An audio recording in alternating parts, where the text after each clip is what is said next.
Good morning. You can find new episodes every Wednesday on Spotify or YouTube.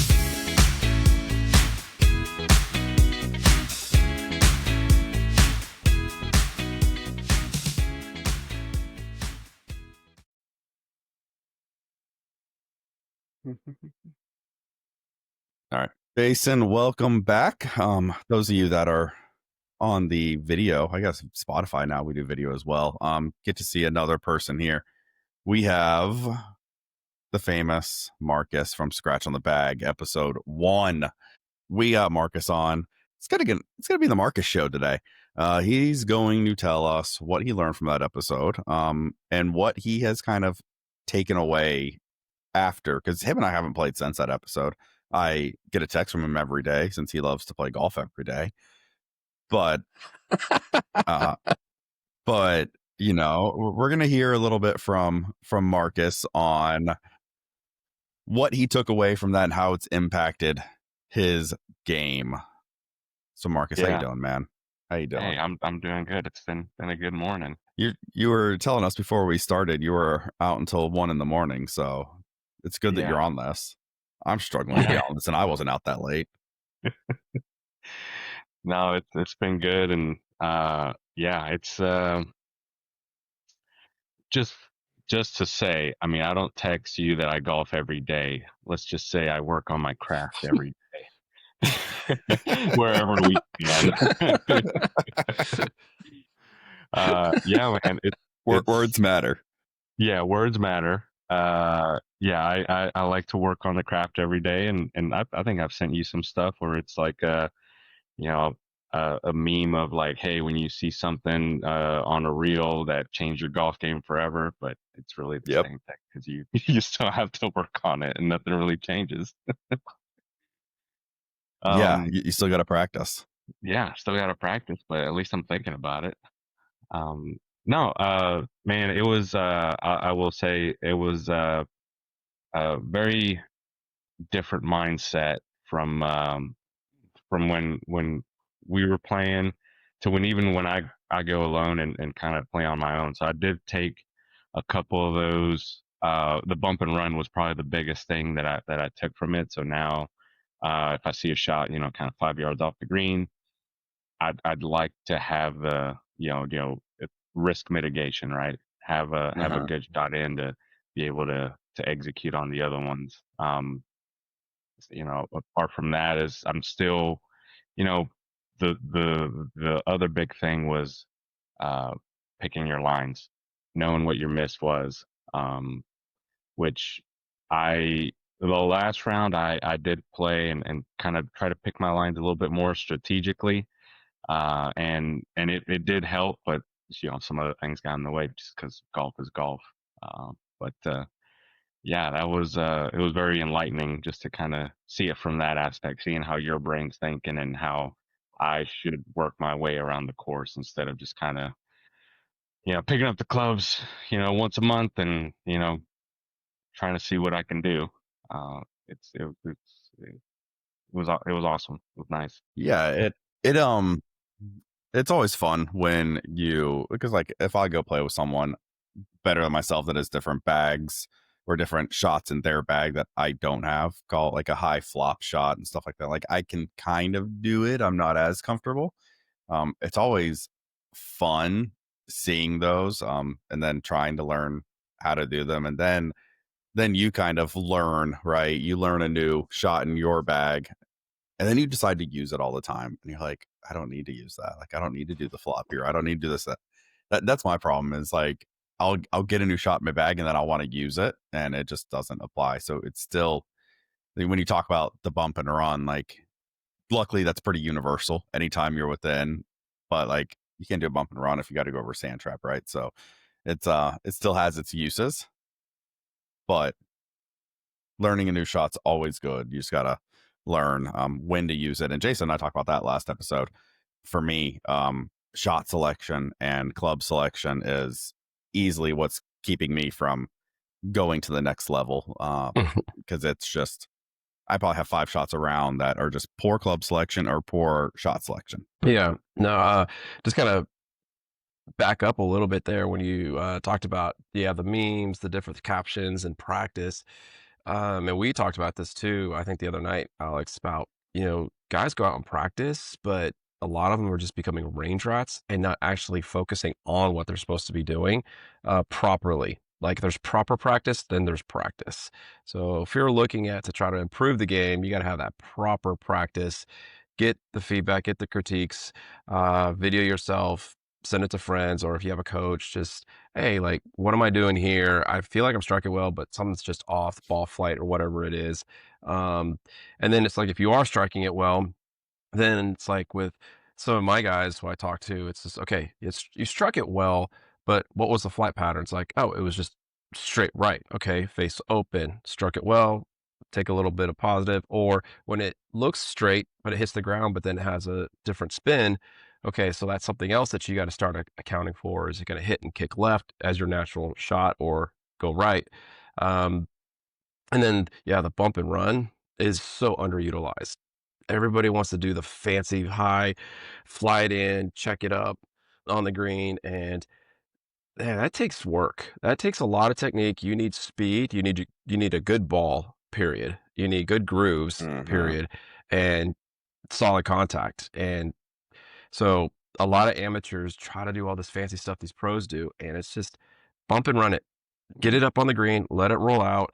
Understand your club selection with bump and run, like the ratios 1-1, 1-2, and see the green, see how it performs and behaves. For sure, that's a very useful part of the game. But yeah, uh, knowing the misses, I was telling Alex, I actually got out and played a few holes at practice yesterday, and I haven't been out much, but it was nice to say, like, I know my game enough to know where my misses are, how my shot's gonna go, and that's usually what helps keep me out of trouble is, yeah, learning where to hit it, and also knowing, like, I was the shot selection, maybe don't hit driver or hit mini, just take a 4 iron, and you still have plenty of club, especially for Alex, to get in with, like, a 7 iron. So, sometimes playing it safe and pulling it back, or what I've learned is, I haven't done it much lately, is play it to a number.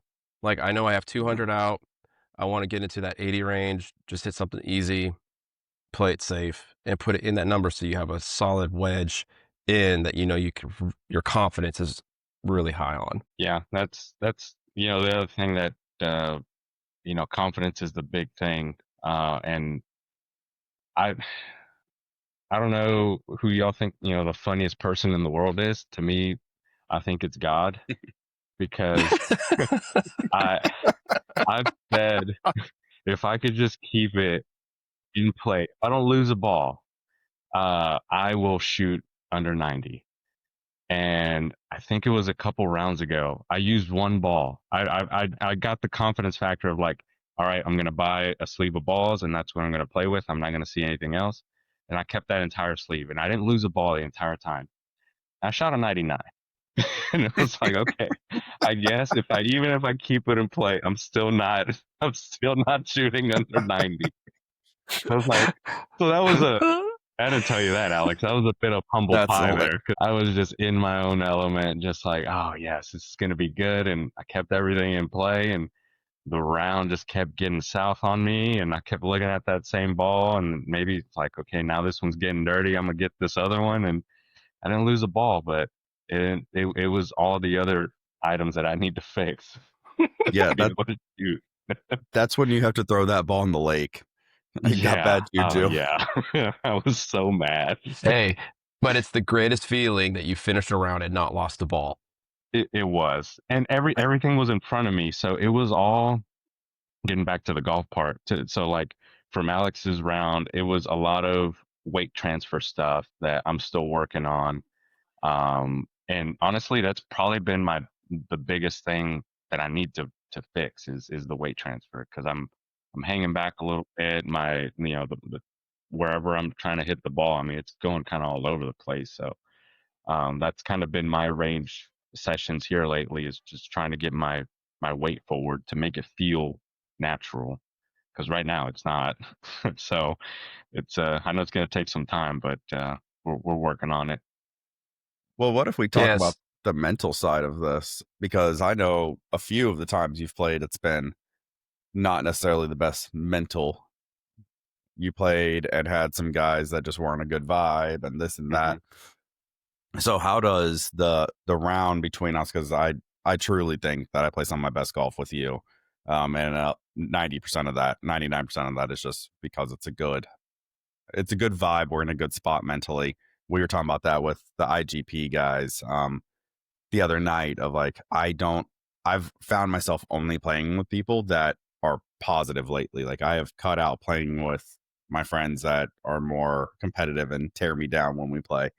um, so in all of the rounds you've played since, like how much has the mental side also weighed in on your golf? I think it affected me on one round, and it was kind of more on the just letting it wasn't even letting other people get in my head, which uh I do like a little bit of competitiveness, but it's just when people are out there and not having a good time.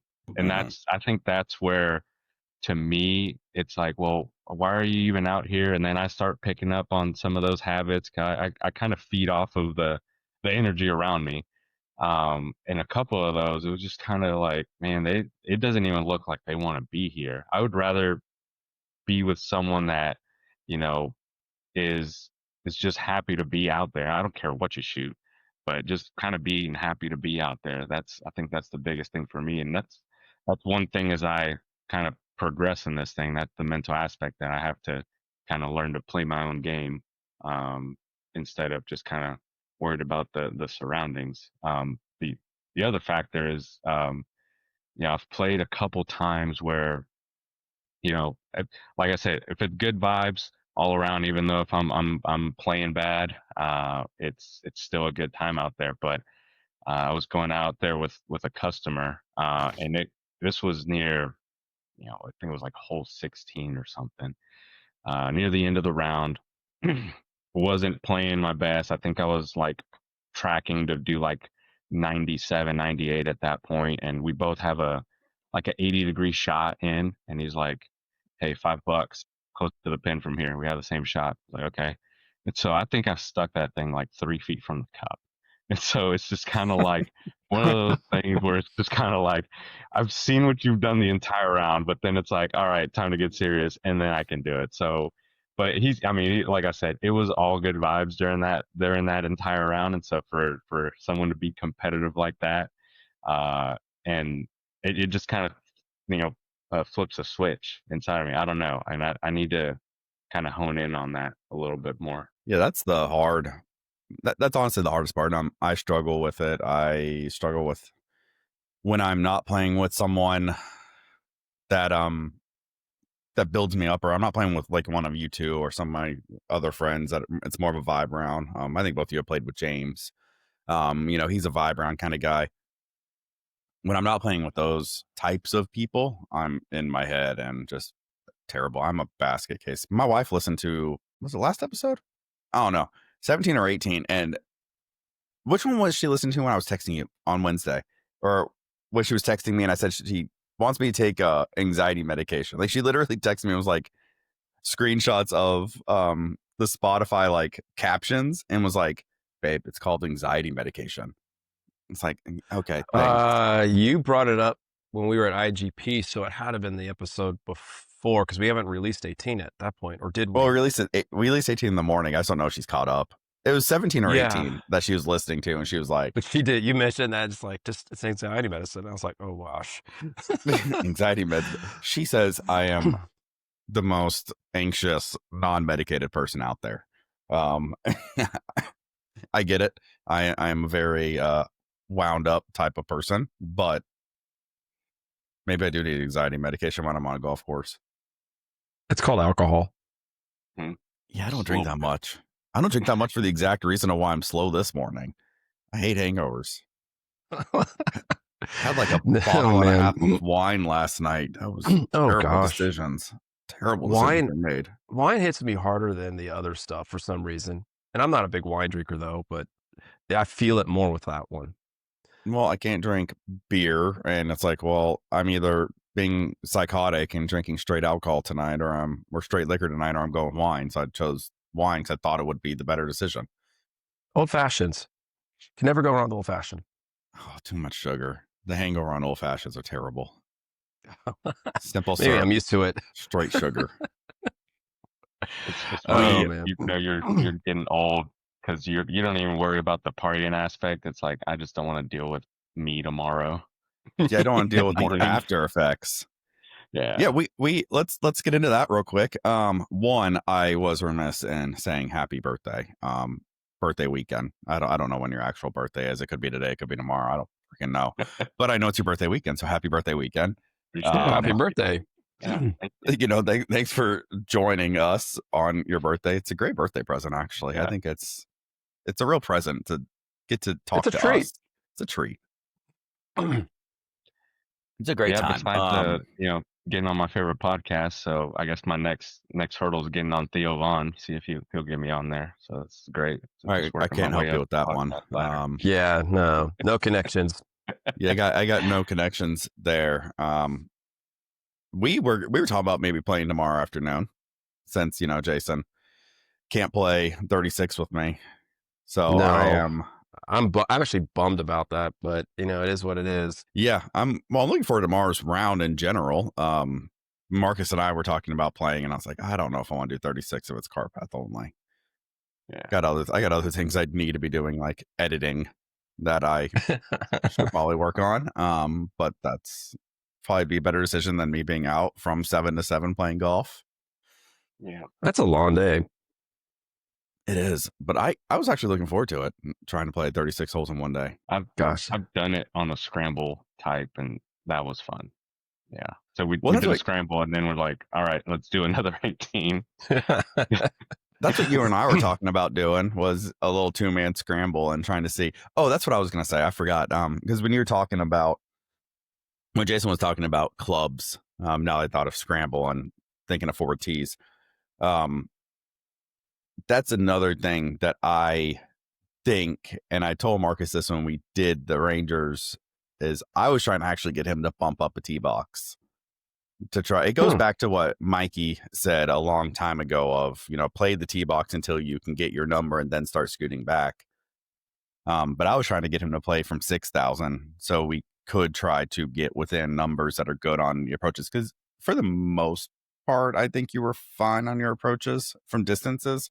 Mm-hmm. But there were a handful of times that you had some pretty long par 4 approaches that are always going to be tough for anyone. It's never comfortable hitting a 200-yard approach for any level of player. It doesn't matter who you are. That's not a one's better than the other type thing. So that's one recommendation. I think you should play up a box or two until you break your 90. Just get the feeling of scoring. Yeah, I agree with you. I'm a humbled man after keeping my ball in play and not shooting under 90. So I'll try anything at this point. And that reminds me of what was it? Was that the 2021 Open that Rory, or 2022 where Cam Smith won? I think it was 2022. I think it was 22. Rory hit in the final round, hit every green in regulation and shot a 72, 36 putts. Like that, what you're saying of how you did lose a ball, I think that's the equivalent of that as for like an amateur, right? Hey, I didn't lose a ball, but I still shot terribly. Rory hit every green and still shot a 72. I mean, that's got to be the worst feeling. Yeah. I didn't shoot terrible. I shot what I normally shot. And that was the more infuriating part. Like, I've already been here losing balls. Like, I should have just lost a couple. He It's like a negotiated in long way his around. mind. He's in his mind like if I keep a ball, I'm gonna break it. Yeah, it doesn't work that way. The good thing is, since we've been talking, you haven't gone into the hundreds that I know of, right? Everything's been 95 to 99. So that's good. You're not having any of the big rounds, which I don't know if you were in the first place. I think you were consistently breaking 100 regardless. But, they say that the average golfer doesn't even break 100. So that's got to be a win, right?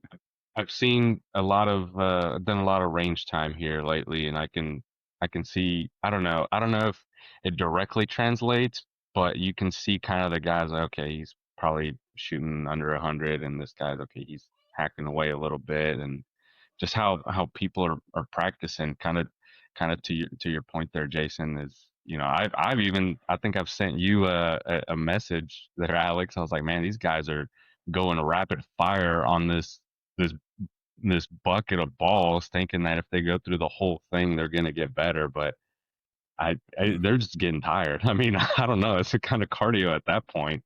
Um, Yeah, it's not good practice.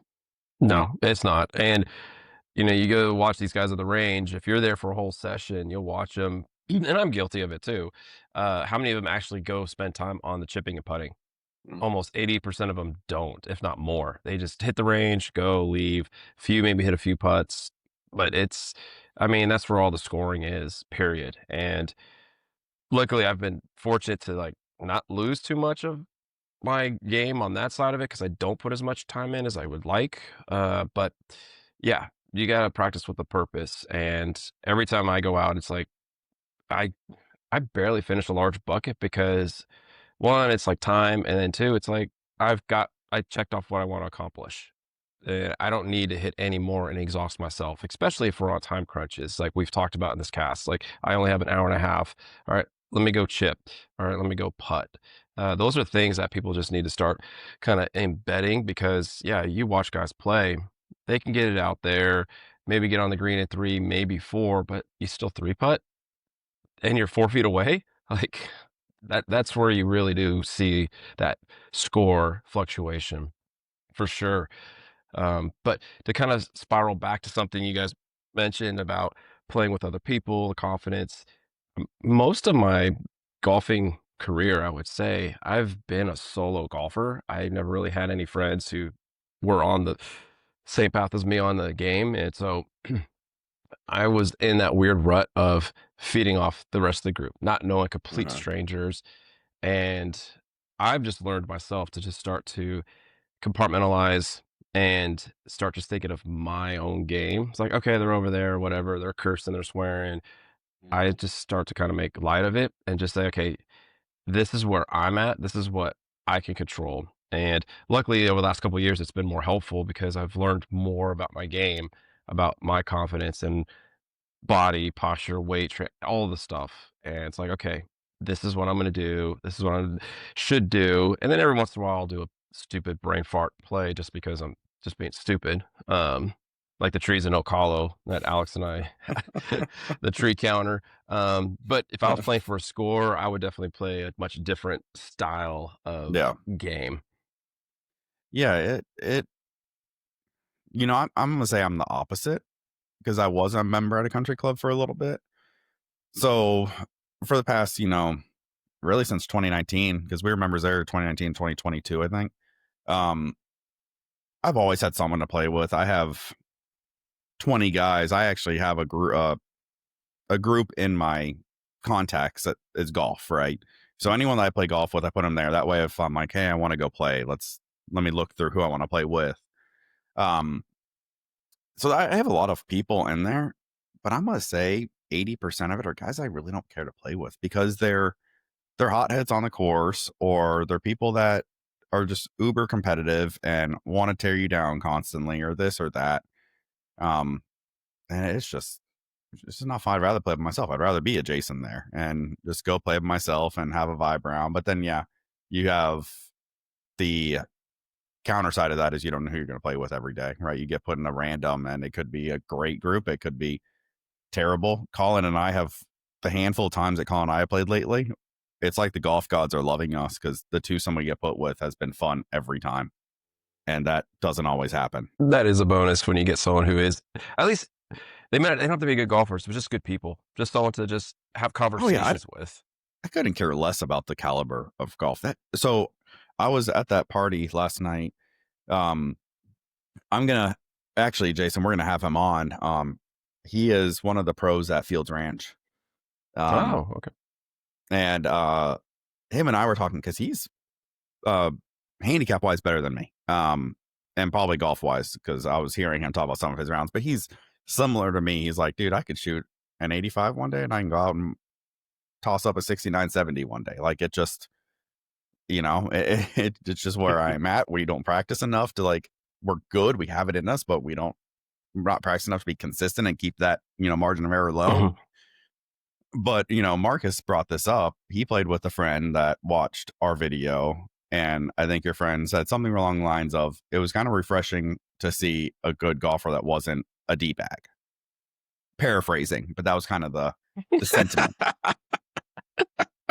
And I was like, that's awesome. That's what I want. I want to be a good golfer that's not just an a-hole to everyone. And that's what Andrew and I were talking about last night, because we're both decent golfers. And we're like, dude, like it sucks because people hear your handicap. Like I hate when people ask me my handicap and I don't tell them. Usually Casey's the one that says it, because the minute I tell them, they are like, well, this guy's just an a-hole. Like I don't want to talk to him anymore. It's like, that's not who I am. That's not who Andrew was. And so him and I are going to play together and film it and show that just because you're a good golfer doesn't mean you have to be, an a-hole. And that's what I got stuck around in the country club, because there's so many good golfers there, and they like created their own little group and the group me and everything. It was like, what'd they call it? It was like the 4 or better group or something like that. Like if they had their own little game that they played on Sundays instead of doing the game with everyone, because they just wanted to only play with good golfers. Yeah, that's it. It's just this game will humble you, but yeah, you get those guys who are just stroking their ego and just want to keep it that way. Well, to me, most of those guys haven't done some of these amateur competitions and been put in their place. And I've been humbled. And I'm even better now than I was when I did some of those amateur qualifiers. I mean, I was a 2 handicap then, now I'm a plus, and I still am like you could put me and my handicap against some of those guys and they might be worse than me. And I'm still like, oh, you're a better golfer than me. Like that's the mindset I have now. Like I have no expectations out of this. Mhm. And some people, man, they get good and they just become a-holes. I know a lot of people like that, unfortunately. Yeah, they're treating their handicap like a credit score, thinking they're Yeah. better than everyone else. Yeah, that's a good point. Yeah. I'm gonna Well, start using that. yeah, that's a good one. Well, one of the things I do notice too with is some people who like I'll go out and play and then they're members at these places, and I I've never joined a club, but I just feel like when people start becoming a member someplace, they also just want to play there all the time. And so their scores just is not really reflective because Yeah. when you play a course a lot, you know the pace, you know the misses. So you do improve for sure. But then when you get into a different course with a different situation, different grounds, then it's like, okay, now where's your adaptability? Where is your true skill to adjust to a new place Yeah. and still shoot that score? And that's where it is gets interesting to see like, okay, well, you're a good golfer. No, nothing against you. You strike it well, you know how to read, you know how to putt, all that stuff. But you get into a different situation, different course, it shows your flaws. Yeah. It doesn't create a traveling handicap. That's for dang sure. Um, True. the only other thing, as y'all were talking, I had for you, Jason, you mentioned practice. Yeah. So practice is critical, and Marcus gets a lot of it. But I think practice is so important. I am actually doing a session with IGP on Thursday, right before our podcast. I'm doing Oh, a okay. session with Ben strictly about how to practice over the next 4 months, because the Texas AM qualifier it historically is early April. So I have from November to, I'm going to say, March 1 that I need to be practicing and getting, because then March comes down to a lot of outdoor rounds. Like at that Hmm. point, my practice is done, and now it's just getting on a course and scoring. Um, so I have what is that, 5 months, 4 months? I have 4 months that I need Ben to walk me through a very strict practice plan. This isn't about swing changes. It's not. It is about dialing in certain parts of my game. So I am literally doing a session with the coaches to talk about practice only. That's it. That's how important practice is. Mhm. Oh, for sure. Like, yeah, your swing is in a great place. So yeah, it comes down to the mental side and management. Like it's becoming a smarter golfer, not a better golfer. Yeah, it's dialing in, and to both of your points, it's not hitting 100 balls, right? It's going in and practicing for an hour, and maybe I only hit 20 balls, but if those 20 balls had intention behind them, and then it works. And that's exactly what we're going to talk through is, what is my next practice plan, kind of in 2-week blocks. I have what, 4 months, what does that make? 8 blocks essentially, Mhm. something like that. If I do 2-week blocks, what do those 8 blocks look like? I think block one is just dialing yardage. So it's literally going to be going in and hitting, 20 balls with each club over a 2-week span. So I can get a good accumulation of data to say, okay, these are my exact yardages for all these clubs. Yeah. No, for sure. And then once you get that down, and then then it comes down to, I don't know if you're at the point of like trying to knock down spin with certain shots, certain clubs, or just trust that the number that you have and just pick a different club. Not even try to take a 7 and make adjustments, just take a 6 and Yeah. swing easier. It might be easier doing something like that versus trying to modify the club that is in that range. So again, that's again a smarter golfer. Like you Well, got the skill to do it, but it's just what's the best decision. you came into where were you? Or was I having this conversation? You weren't there. I was talking to Ben and Eric. You were doing something. Because Ben got there after you were there, obviously. But anyways, I was talking to Ben Oh and yeah. Eric about how he juices up like the playing conditions of the course on simulation. I came in when they were starting to talk about that. Okay. And that's part of the practice that we're going to talk about, because you can mess with, even in simulation golf, you can mess with the conditions of the course to force yourself, make the fairways really hard, make them really soft, make the greens really hard, fast, this, that. You can juice up the wind on it, right? So that you start to learn how to play some of these other shots, to exactly your point, Jason. And I assume that's going to be part of my practice plan, right? Maybe that's block 3, 4, 5 of, mess with your conditions, learn new shots, this, that. But Mhm. that's the nice thing about being able to do that. Yeah, I mean, luckily most of the time you're North Texas, so nothing too strange. But I mean, we've talked about it. From here, I'll play Ocala, nice little muni. Every once in a while, I'll get to put a few places holes on El Dorado, but and then Westridge. But then I go to California for a couple weeks, Hmm. totally different conditions. You can't play it the same way, and sometimes I forget. It takes me a round or two, like, oh wait, ball doesn't release on the green; it actually plugs or actually backs up. So there's different things that you just got to learn and play, and then of course learn to make the swing adjustments. So yeah, that's why I was like coming back to these guys have great scores, but if they're always playing the same type of course or the same course, it's not going to be reflective of their true skill and ability. Yeah, absolutely. All right. Marcus, let's wrap this up with my favorite, rapid fire. Um, Okay. it's gonna do it before, decided we'll just do it after, because I figured you're gonna be expecting it because you know the show. That's just not, no. So we're gonna start easy. How much coffee before you feel human? Coffee. So that's a okay. A shaken espresso fixes everything. So I'm good with like one in the morning, but then I also have like a Celsius in the afternoon. So I'm bad about that.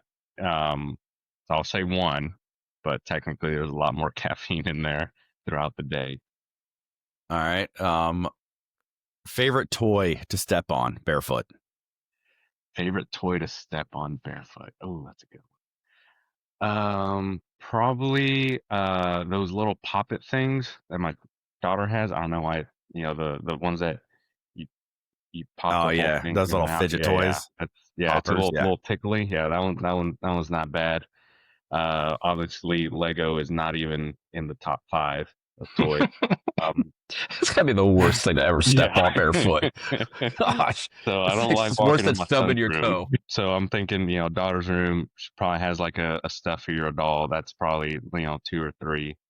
But then Okay. that squishy little jelly thing, oh yeah, that's number one. Well, you've raised two when you're out of the diaper phase, so maybe we can laugh at this now. But worst blowout location that you've ever had? I think it was in the truck, and I mean blowout like up to your neck. Like that thing was, yeah, that thing was like right here. And that was probably the worst. I don't even know where we were driving. I think we were just trying to get everything situated. So, but it was, I mean, it was that green stuff. I mean, it was up there. Um, that was probably the worst. I don't think we were home. We definitely weren't home. I remember that because we were panicking. I don't remember where we were, but that was the grossest. It makes me not want to have kids, to be honest. Like that's one of those where it's like, I don't know if this is Oh, worth it. jeez. I don't know if it's worth it. Yeah. Wow. All right. Most ridiculous thing you've said out loud as a parent. So Addie was not. He didn't skip a She beat was on this playing one. He went soccer. straight into the story. Yeah, this is straight into the story. So I told her that I was not going to give her lunch if she didn't go after that ball. And so Addie hasn't been. She's been soccer games like eight games now. This is the last 10 minutes of the season, and I said, Addie Louise, if you do not run after that ball, I will not give you lunch. And she said, okay. And she ran after that ball the entire 10 minutes. And my wife just looked at me. You just threatened her with food. It's like, I don't know. Like, it worked. I was caught up in the Nobody heat of the died. moment. Not my proudest. I'm sure the parents heard me. Like, it's like, this man's not going to feed his daughter. I'm not going after this ball. Next thing you know, you got CPS right behind you. Yeah. Someone said you're not feeding your daughter. Yeah. Hey, we're growing winners over here. Marcus is Yeah. threatening food. Yeah. That was her motivation. All right. We'll end this so you can redeem yourself here. On that comment. What's the one dad skill you are elite at? The one dad skill I am elite at. Oh. I've noticed it as of late, being the parent that your son wants to take to school. Cause there's like, oh, can you come pick me up? Or can you like, I know I'm in pretty good standing there because they think I'm the cool dad or the cool parent just because Yeah, they're willing to be like, yeah, you're the one that's gonna do it. that's always a great feeling. Oh yeah, it's fantastic. Well, good. Appreciate you getting on here. Got any last words? No, I'm looking forward to seeing the new stuff that you guys are coming out with. I'm excited for the simulator stuff. And I think I think y'all are going and easily one of my favorite podcasts. So now I get to listen to myself and hopefully hit my voice when I listen back on this. So Are we one of your favorite podcasts because we're friends, or is it actually a good podcast to listen to? so I do enjoy it just because there isn't. I feel like I connect a little bit more on the Scrambling Dads. I think is a perfect title there, just because you're trying to make golf work and you're trying to improve on yourself. You're trying to improve on being a dad, a better husband, a better golfer, and it just kind of intertwines with all those things. And um, I think my buddy, said it best. It's like, man, I couldn't even tell that. He's like, I couldn't even tell the guy you were playing with was a scratch golfer, or, a plus handicap. He's like, because he was just super chill and awesome. And I was like, yeah, oh, we're out there. We're all out there. I said, oh, well, we're just, you know, dads and husbands just trying to get better at our craft, whether it be being a dad or being a golfer. So it's been a fun and very easy listening. So I appreciate you guys. Oh, I appreciate that. And I'm definitely going to steal that when Casey challenges me when I practice so much. I'm going to be like, I'm working on my craft. Yeah. It's not, I'm playing golf. I'm working on my craft. Exactly. Yeah, no, appreciate it too, because that's kind of what this whole thing started from, is just we love watching YouTube golf and all those things, but that's a different world. Like even the regular podcasters or golfers, like that's their job, that's their career. So I think we're using golf as our vessel, but this can relate to anybody, any dad who has a passion for Mhm. their craft. And I think it's like for us, it's genuine that, we are real life people with regular jobs trying to do all of these things and trying to succeed at all of them. Yeah, absolutely. It is. I've enjoyed doing it. We've talked about that. So enjoyed having you on, enjoying the sentiments of what we got going on. To that note, Jason, I think I spy a IGP hoodie there. I know that because he just grabbed it. No, we were up there.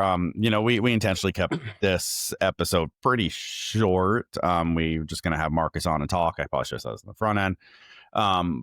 Because we're having the IGP guys on next week. So we'll have Ben and Colin. Ben's the owner, and Colin is kind of his right hand man, I think, out there, and a good friend of mine. So we're gonna be there. We're gonna talk to them in person, which is an awesome milestone for the podcast. It's our first in person podcast. To Marcus's point, now with this partnership we'll film obviously my lesson about practice, and so it's we got some good stuff rolling. We were up there for 2 hours the other night talking through just content and everything, so it's gonna be fun going into this next chapter of Scrambling Dads. So appreciate the support, appreciate you getting on.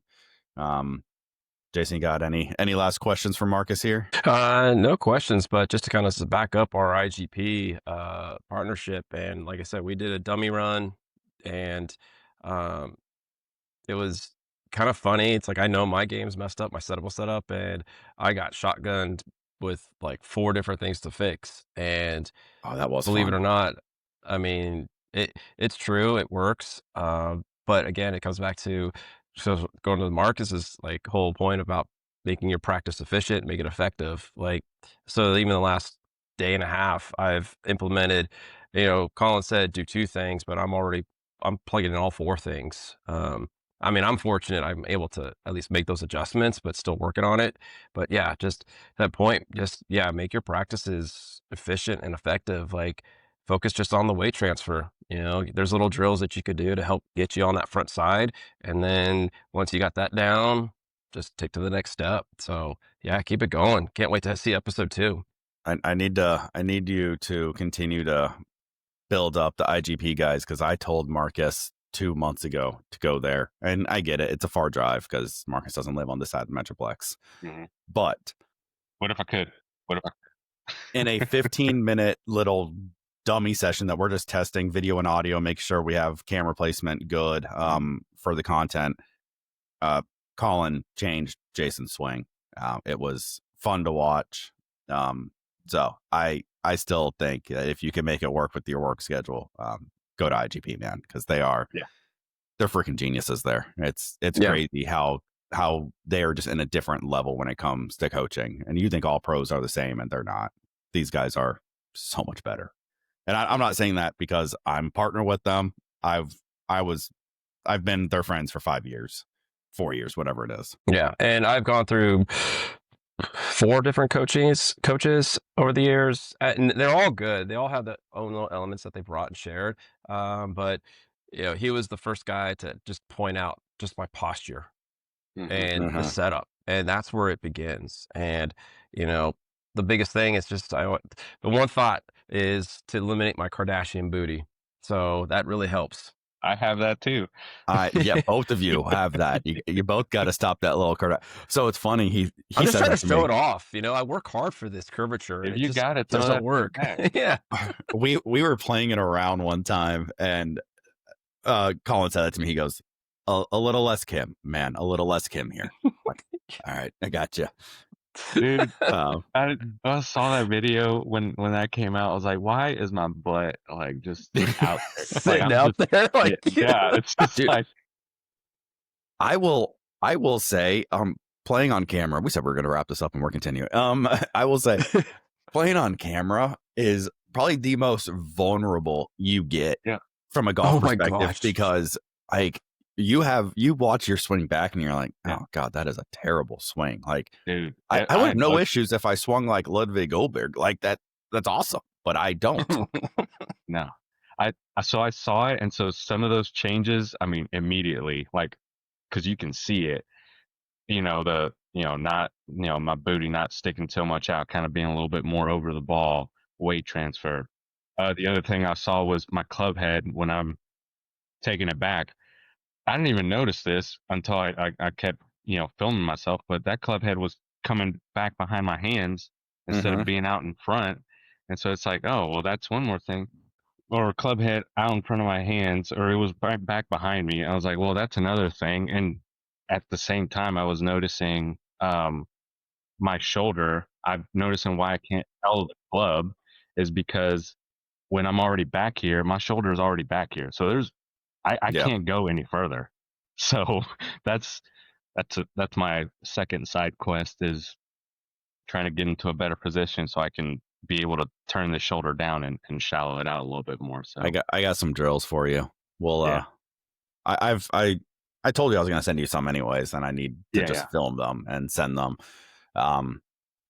No, we're going to get you there. It's going to be fun. So Jason and I are starting a new series through Scratch on the Bag. Like, right. We're going Hmm. to push then some of those same people into, I don't even know what we're going to call it. We talked about amateur goals and stuff like this. But just like kind of a continuation of the Scratch on the Bag, but less me on the bag, and just like getting people amateur goals of what is your goal, because we built this podcast around wanting to be positive, so we're going to keep that theme, and we want to build other people up. So we'll do your amateur goal of trying to get down below a 90, and I'll send you some drills and it'll work, hopefully. Yeah, I already got the goal of not losing a ball, so Hey, it's still we'll gonna just happen though. erase. Yeah, yeah. We won't even scratch it out. We'll just erase that one. We won't even worry about that little guy. Now it's just actually scoring. That's the big thing. Yeah, absolutely. Well, thanks for getting on. Listen in next week, or tune in next week, guys. Like I said, we'll have the IGP guys on. We're going to talk through how Ben started that facility. And then talk through, what they see, because they talk to a lot of I'm going to say parents, because obviously they have a mixed demographic there. And they talk to a lot of parents as far as coaching and finding time. But as always, you can find us on YouTube and Spotify Wednesday mornings, TikTok and Instagram under the Scrambling Dad handles. Make sure you go like, follow, get notified on anything new. We have a lot of cool stuff coming out, including Jason and I are playing for the first time tomorrow in 2 months. And we are bringing out a new series with that. It's going to be the Dad's Verse. And we got the Dad's Verse, The Bachelors coming out. Got 2 single guys that we're playing against, or I guess one's engaged. But we're playing 2 guys that don't have kids and only have work obligations, one of which works in the golf industry, so he gets to play when he wants. It's a write-off. Yeah. So we're doing the Dads versus the Bachelors. It's going to be a fun one, and Jason and I got a show out for the dads here. But listen in, watch, and as always, guys, until next week.